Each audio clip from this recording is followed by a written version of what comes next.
Hello guys, kain tayo. Ito yung ulam namin. Pansit canton at saka San Marino. Ganun ito yung pera namin. Magtitipid kami ni Kulit. Yan ang ulam namin ng dalawa. Yan. Yan.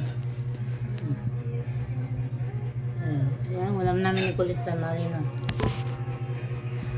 Pero may pera kami ni Kulit. Ito, hindi naman ito pambili ng ulam. Iniipon namin ito ni Kulit.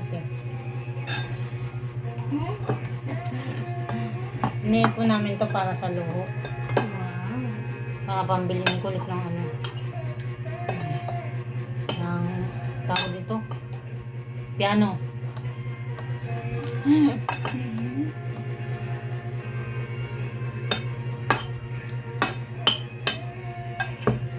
Kain tayo.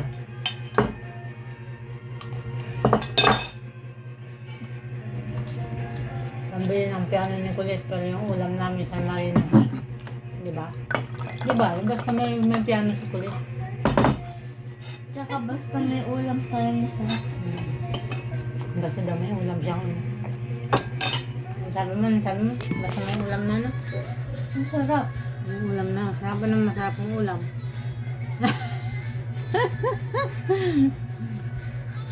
May favorite to. Okay lang daw siya okay lang daw siya mag-ulam ng San Marino basta may piano siya. Kaya kukuha lang ang kanin. Diyan muna tayo dyan. Mag-iusap ka lang dyan. Hi guys. Kain tayo. Okay, ngayon. Dinala ko na piano ko. Galit yung piano. Teka lang ma. Maganda quality piano. Pwede mo na kunin. Wala naman, di naman kita. Doon kita.